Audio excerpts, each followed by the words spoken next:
Friends, જ્ઞાનકોશ ચેનલમાં આપનું હાર્દિક સ્વાગત છે। આજે આપણે વાત કરીશું જીકેના કેટલાક એમસીક્યુ વિશે, જે એક્ઝામ ઓરિએન્ટેડ મોસ્ટ આઈએમપી છે। પ્રશ્ન નંબર 1, નીચેના પૈકી કયો હવાના દબાણનો પટ્ટો હોર્સ લેટિટ્યુડ એટલે કે ઘોડા અક્ષાંશ કહેવાય છે? એ વિષુવવૃત્તીય લઘુ દબાણ પટ્ટો, બી ઉષ્ણકટિબંધીય ઉચ્ચ દબાણ પટ્ટો, સી પેટા ધ્રુવીય એટલે કે સબપોલાર નીચા દબાણનો પટ્ટો કે ડી ઉપરના પૈકી એક પણ નહીં? તો સાચો જવાબ આવશે બી ઉષ્ણકટિબંધીય ઉચ્ચ દબાણનો પટ્ટો। નેક્સ્ટ ક્વેશ્ચન, પરોઢ અને સંધ્યાકાળનો સમયગાળો ખાલી જગ્યા ખાતે સૌથી વધારે હોય છે? એ વિષુવવૃત્ત, બી આર્કટિક એન્ટાર્કટિક વૃત્ત, સી ઉષ્ણકટિબંધીય પ્રદેશો કે ડી ધ્રુવો ખાતે? તો સાચો જવાબ આવશે ડી ધ્રુવો ખાતે સૌથી વધારે હોય છે। નેક્સ્ટ, નીચેના પૈકી કયું જળ ક્ષેત્ર સૌથી વધુ ક્ષારતા ધરાવે છે? એ મૃત સમુદ્ર, બી મોનોલેક, સી ગ્રેટ સોલ્ટ લેક કે ડી રાતો સમુદ્ર? તો સાચો જવાબ આવશે એ મૃત સમુદ્ર સૌથી વધારે ક્ષારતા ધરાવે છે। નેક્સ્ટ, નીચેના પૈકી કઈ નદી ડાંગમાં વહેતી નથી? એ પૂર્ણા નદી, બી અંબિકા નદી, સી ગીરા નદી કે ડી પાર નદી? ધ્યાન રાખજો, કઈ નદી ડાંગમાં વહેતી નથી? તો સાચો જવાબ આવશે ડી પાર નદી, જે ડાંગમાં વહેતી નથી।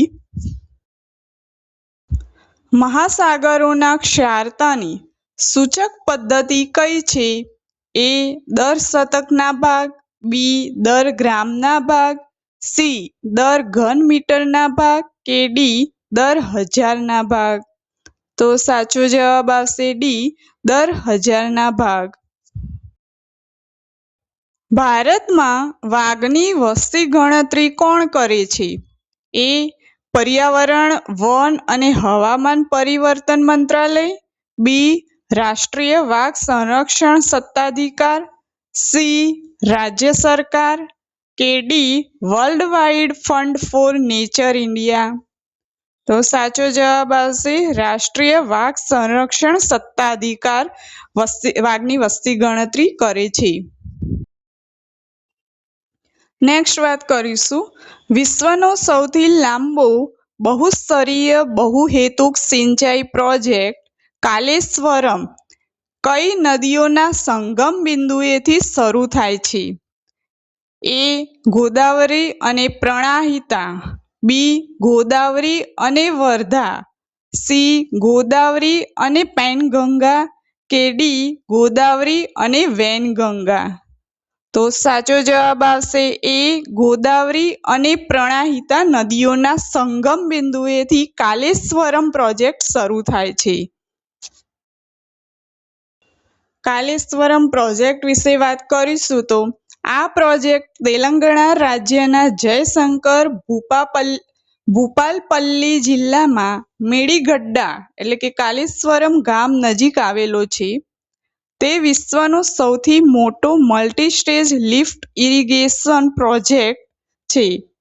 પ્રાણહિતા નદી વિશે જોઈશું તો તે ગોદાવરી નદીની સૌથી મોટી સહાયક નદી છે, જે પોતે વર્ધા, પેનગંગા અને વૈનગંગા નદીઓના સંગમથી બનેલી છે। આ ત્રણના સંગમ સ્થળને દક્ષિણ ત્રિવેણી સંગમ પણ કહેવામાં આવે છે। નેક્સ્ટ ક્વેશ્ચન વિશે વાત કરીશું તો નીચેના પૈકી કઈ વિશ્વની સૌથી લાંબી સતત પર્વતમાળા છે? એ રોકીઝ, બી એન્ડીઝ, સી ગ્રેટ ડિવાઇડિંગ રેન્જ કે ડી હિમાલય? તો સાચો જવાબ આવશે બી એન્ડીઝ પર્વતમાળા, જે વિશ્વની સૌથી લાંબી સતત પર્વતમાળા છે। એન્ડીઝ પર્વતમાળા વિશે જોઈશું તો એન્ડીઝ પર્વતમાળા વિશ્વની સૌથી લાંબી સતત પર્વતમાળા છે. તે દક્ષિણ અમેરિકા ખંડના પશ્ચિમ કિનારે ઉત્તરથી દક્ષિણ તરફ 7 દેશોમાં વાત કરીશું તો Venezuela, Colombia, Ecuador, Peru, Bolivia, Chile અને આર્જેન્ટિનામાં આશરે 7,000 કિલોમીટરની લંબાઈમાં ફેલાયેલી છે. તો એક્ઝામમાં પૂછાય તો કયા કયા 7 દેશો? તો Venezuela, Colombia, Ecuador, Peru, Bolivia, Chile અને આર્જેન્ટિનામાં આશરે કેટલા કિલોમીટર? તો 7,000 કિલોમીટરની લંબાઈમાં ફેલાયેલી છે. નેક્સ્ટ જોઈશું તો વોલેસ રેખા એ શું છે? એ ભારત અને નેપાળ વચ્ચેની આંતરરાષ્ટ્રીય વિભાજન રેખા છે. બી તટીય મેદાનોને દક્ષિણના ઉચ્ચ પ્રદેશથી જુદી પાડતી રેખા છે. સી દક્ષિણ પૂર્વ એશિયા અને ઓસ્ટ્રેલિયાની વિશિષ્ટ વનસ્પતિ અને પ્રાણી સૃષ્ટિને ઓસ્ટ્રેલિયાને જુદી પાડતી રેખા છે. કે ડી એટલાન્ટિક અને પેસિફિક મહાસાગરને જુદી પાડતી રેખા છે? તો સાચો જવાબ આવશે સી દક્ષિણ પૂર્વ એશિયા અને ઓસ્ટ્રેલિયાની જે વિશિષ્ટ વનસ્પતિ અને પ્રાણી સૃષ્ટિને અને ઓસ્ટ્રેલિયાને જુદી પાડતી રેખા છે. વોલેસ રેખાની શોધ 19મી સદીમાં બ્રિટિશ પ્રકૃતિવાદી આલ્ફ્રેડ રસેલ વોલેસ દ્વારા કરવામાં આવી હતી. તેથી આ રેખાને વોલેસ રેખા તરીકે ઓળખવામાં આવે છે. નેક્સ્ટ વાત કરીશું પોર્ટ બ્લેરની રાજધાની એ અંદમાન અને નિકોબારના કયા દ્વીપમાં આવેલી છે? એ ઉત્તર અંદમાન, બી મધ્ય અંદમાન, સી દક્ષિણ અંદમાન કે ડી લઘુ અંદમાન? તો સાચો જવાબ આવશે સી દક્ષિણ અંદમાનમાં આવેલી છે. તો વાત કરીશું કેન્દ્ર સરકાર દ્વારા સપ્ટેમ્બર 2024માં પોર્ટ બ્લેરનું નામ બદલીને સત્તાવાર રીતે શ્રી વિજયપુરમ કરવામાં આવ્યું છે. ચિલ્કા સરોવર એ ખાલી જગ્યા ખાતે સ્થિત છે? એ ઉત્તર સિરકાર દરિયાકાંઠે, બી કોરોમાંડલ દરિયાકાંઠે, સી મલબાર દરિયાકાંઠે કે ડી ઉપરના પૈકી એક પણ નહીં?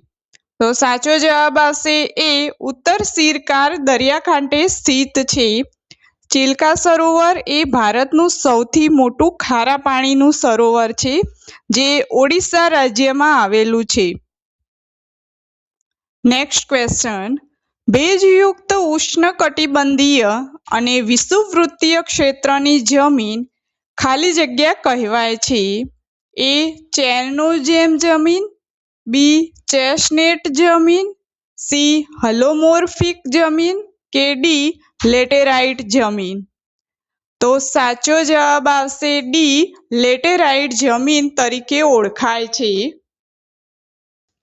વાતાવરણના કુલ વાયુરચનામાં નીચેના પૈકી કયો વાયુ એ સૌથી ઓછા પ્રતિશત ધરાવે છે? A helium, B hydrogen, C ozone કે ડી નિયોન? તો સાચો જવાબ આવશે બી હાઇડ્રોજન સૌથી ઓછા પ્રતિશત ધરાવે છે. નેક્સ્ટ ક્વેશ્ચન વાતાવરણીય જળબાષ્પ ખાલી જગ્યા સાથે ઘટતી જાય છે? એ અક્ષાંશ, બી ઊંચાઈ, સી રાહતના પવન તરફની બાજુ કે ડી સમુદ્રથી અંતર? તો સાચો જવાબ આવશે બી ઊંચાઈ સાથે ઘટતી જાય છે. એટલે કે જેમ જેમ ઊંચાઈ વધે તેમ વાતાવરણીય જળબાષ્પ ઘટતી જાય છે. નીચેના પૈકી કયું વાતાવરણીય તોફાન એ ઉદ્ભવ, વિકાસ અને લક્ષણોની બાબતમાં તદ્દન ભિન્ન છે? એ ટોર્નેડો, બી ટાયફૂન, સી ગાજવીજ સાથે વાવાઝોડું કે ડી હરિકેન? તો સાચો જવાબ આવશે એ ટોર્નેડો. નીચેના પૈકી પૃથ્વી પરનું કયું પ્રાકૃતિક તત્વ એ સમગ્રતઃ રીતે સૌથી વધુ પ્રતિશતમાં જોવા મળે છે. એ નિકલ, બી મેગ્નેશિયમ, સી લોખંડ કે ડી એલ્યુમિનિયમ. તો સાચો જવાબ આવશે સી લોખંડ. એ સૌથી વધુ પ્રતિશતમાં જોવા મળે છે.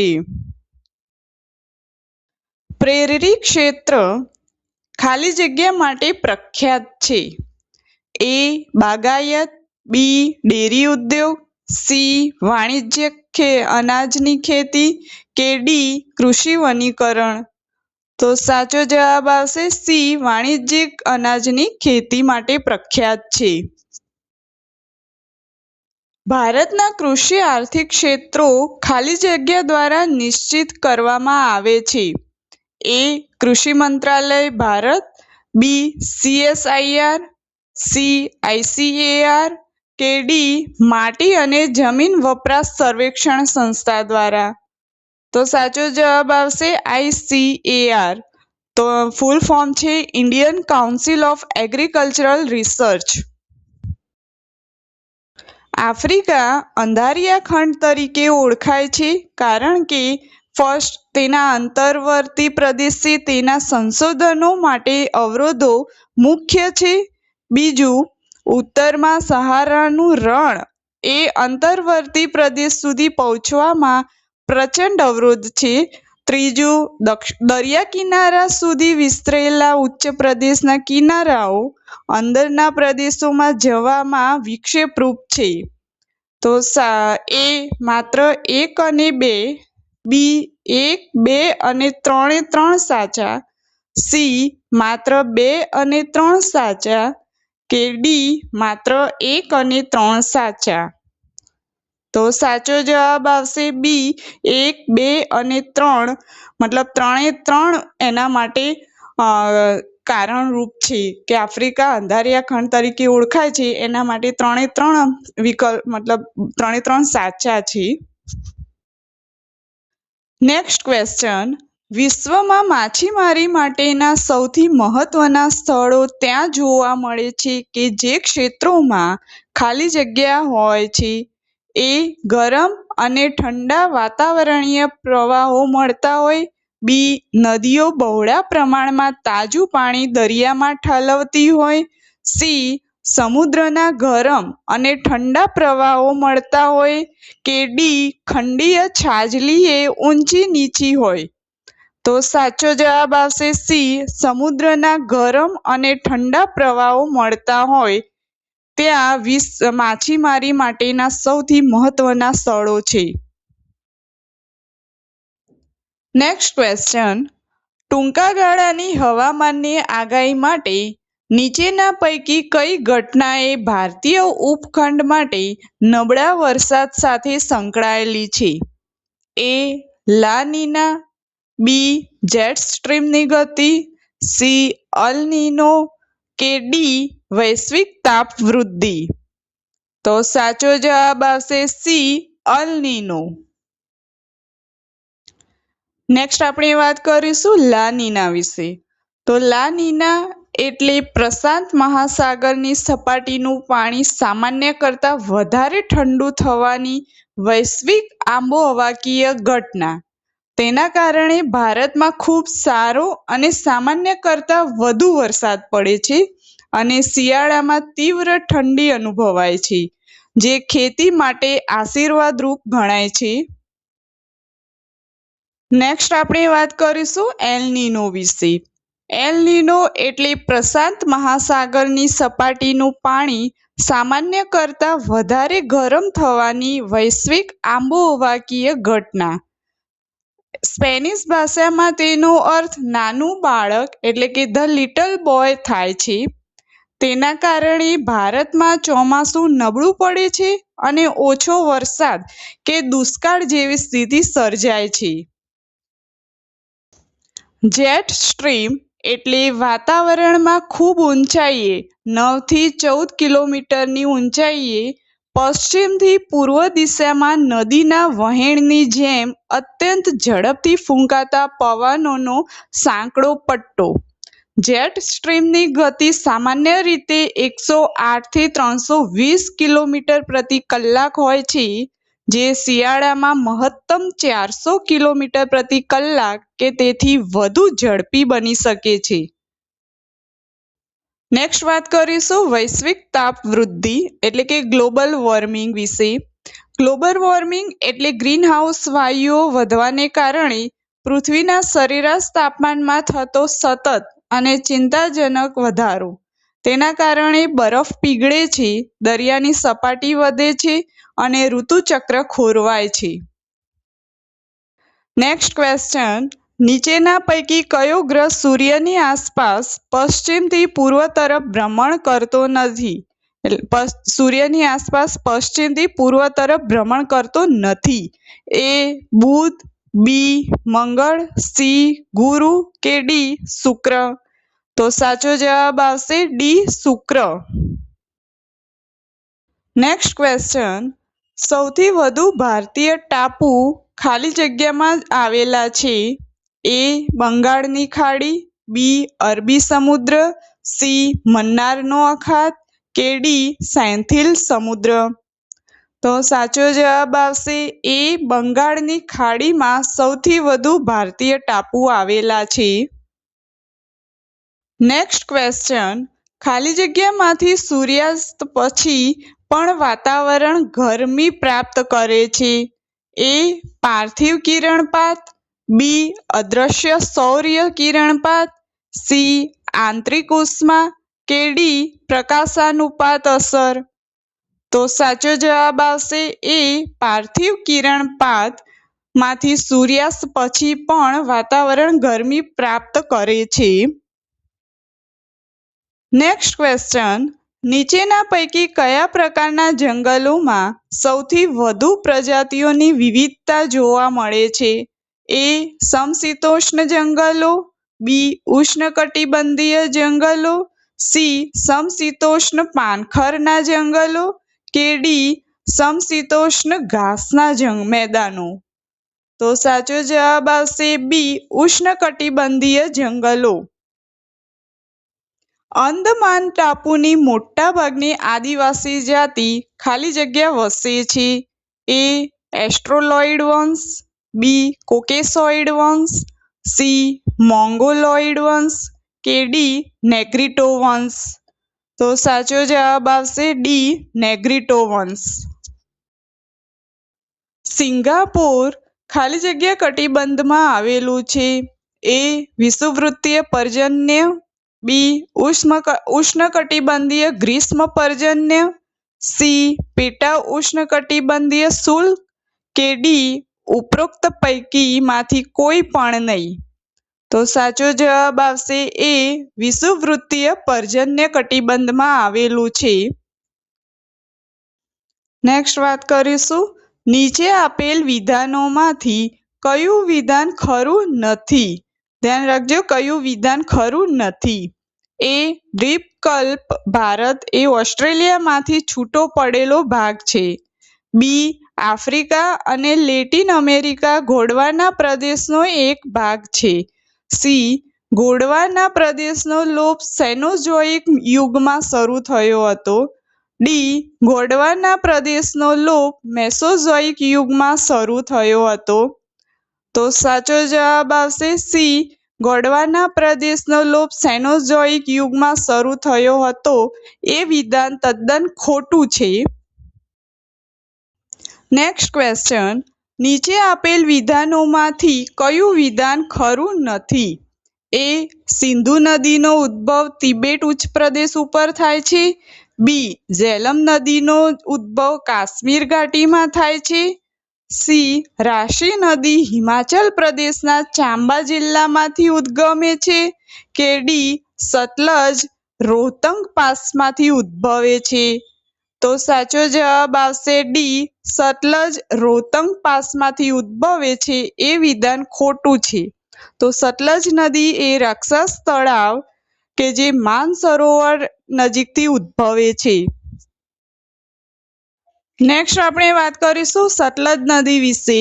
તો સતલજ નદી રોહતંગ પાસમાંથી નહીં પરંતુ તિબેટમાં કૈલાસ પર્વતમાળા નજીક આવેલા રાક્ષસતાલ સરોવરમાંથી ઉદ્ભવે છે.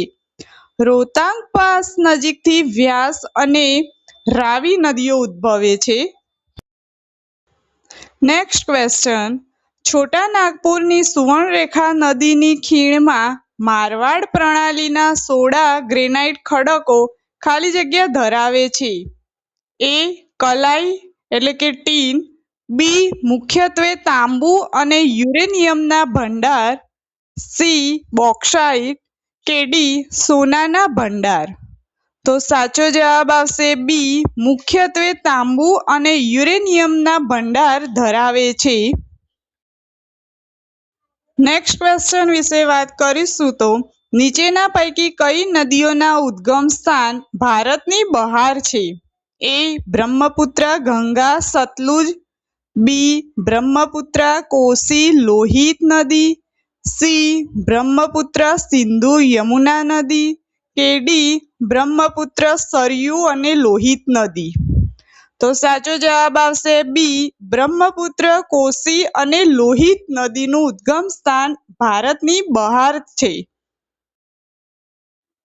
નેક્સ્ટ જોઈશું, બ્રહ્મપુત્ર નદી તિબેટમાં એટલે કે ચીનના માનસરોવર તળાવ નજીક ચેમયુંગડુંગ હિમ શિખરમાંથી નીકળે છે. જ્યારે કોસી નદી તિબેટ અને નેપાળના હિમાલય ક્ષેત્રમાંથી ઉદ્ભવે છે અને લોહિત નદી પૂર્વી તિબેટમાં આવેલા જ્યાલછુ પર્વતમાળામાંથી નીકળે છે અને ભારતમાં અરુણાચલ પ્રદેશ થઈને પ્રવેશે છે. જ્યારે ગંગા નદી ઉત્તરાખંડ ભારતના ગંગોત્રી હિમનદીમાંથી નીકળે છે. યમુના નદી ઉત્તરાખંડ ભારતના યમનોત્રીમાંથી નીકળે છે અને સરયુ નદી ઉત્તરાખંડના કુમાઉ પ્રદેશમાં આવેલા સરમુલ નજીકથી નીકળે છે. નેક્સ્ટ ક્વેશ્ચન, ગ્રીન બોનસ સંજ્ઞા ખાલી જગ્યા સાથે સંકળાયેલી છે. એ. ભારતીય અંતરિક્ષ કાર્યક્રમ, બી. પર્યાવરણ અને જંગલ, સી. કૃષિ કે ડી. ભારતીય સૈન્ય. તો સાચો જવાબ આવશે બી. પર્યાવરણ અને જંગલ સાથે સંકળાયેલી છે. નેક્સ્ટ ક્વેશ્ચન, ગૃહિત રેખા સંદર્ભે નીચે આપેલ વિધાનોમાંથી કયું વિધાન ખરું છે એટલે કે સાચું છે? એ. તે કચ્છના રણ અને કાઠિયાવાડ ઉચ્ચ પ્રદેશને વિભાજિત કરે છે. બી. તે હિમાલય અને મોટા ઉત્તરના મેદાનો વચ્ચે કુદરતી વિભાજન રેખા છે. સી. તે પૃથ્વીના ચુંબકીય ધ્રુવો વચ્ચેથી પસાર થતી કાલ્પનિક રેખા છે કે ડી. ઊંચાઈ અને ઊંડાઈની માપણી માટેના સંદર્ભ તરીકે વપરાતી કાલ્પનિક રેખા છે. તો સાચો જવાબ આવશે ડી. ઊંચાઈ અને ઊંડાઈની માપણી માટેના સંદર્ભ તરીકે વપરાતી કાલ્પનિક રેખા છે. ગુજરાતનું નીચેના પૈકી કયું શહેર કર્કવૃતની ઉત્તરે આવેલું છે? એ. ગાંધીનગર, બી. સુરેન્દ્રનગર, સી. મહેસાણા કે ડી. ગોધરા. સાચો જવાબ આવશે સી. મહેસાણા. નીચેના પૈકી કયા બે સેતુ સમુદ્ર જહાજ નહેર દ્વારા જોડાયેલા છે? એ. મન્નારનો અખાત અને પાક સમુદ્રધુની, બી. કેપ કોમોરીન અને કોલંબો, સી. અરબી સમુદ્ર અને બંગાળની ખાડી કે ડી. ઉપરના પૈકી એક પણ નહીં. સાચો જવાબ આવશે એ. મન્નારનો અખાત અને પાક સમુદ્રધુની. નેક્સ્ટ ક્વેશ્ચન, છોટા નાગપુર ઉચ્ચ પ્રદેશમાં કયા પ્રકારના ખડકો મળી આવે છે? એ. અગ્નિકૃત ખડકો, બી. પ્રસ્તર ખડકો, સી. વિકૃત ખડકો કે ડી. લાવા ખડકો. સાચો જવાબ આવશે એ. અગ્નિકૃત ખડકો મળી આવે છે. ઉષ્ણકટિબંધીય ચક્રવાતને હરિકેન નામ ખાલી જગ્યામાં આપવામાં આવ્યું છે. એ. ઉત્તર પેસિફિક મહાસાગરમાં, બી. Australia, C. ઉત્તર એટલાન્ટિક મહાસાગર કે ડી. બંગાળની ખાડીમાં. સાચો જવાબ આવશે સી. ઉત્તર એટલાન્ટિક મહાસાગરમાં ઉષ્ણકટિબંધીય ચક્રવાતને હરિકેન નામ આપવામાં આવ્યું છે. નીચેના પૈકી કયા ખંડને પોલો ખંડ કહેવામાં આવે છે? કારણ કે તેના મધ્ય વિસ્તારમાં વસ્તી ખૂબ જ ઓછી છે, જ્યારે કિનારીઓ પર વસ્તી ઘટ્ટ છે. A. Africa, B. Australia, C. દક્ષિણ અમેરિકા કે ડી. યુરોપ. સાચો જવાબ આવશે સી. દક્ષિણ અમેરિકાને પોલો ખંડ કહેવામાં આવે છે. તો આ સાથે આપણે આ ટોપિક અહીં કમ્પ્લીટ કરીએ છીએ. જો તમે આવી જનરલ નોલેજ વિશે અવનવી માહિતી મેળવવા માંગતા હો તો આજે જ મારી ચેનલને સબસ્ક્રાઇબ કરો અને વિડીયોઝને લાઇક એન્ડ શેર કરવાનું ભૂલતા નહીં. Thank you.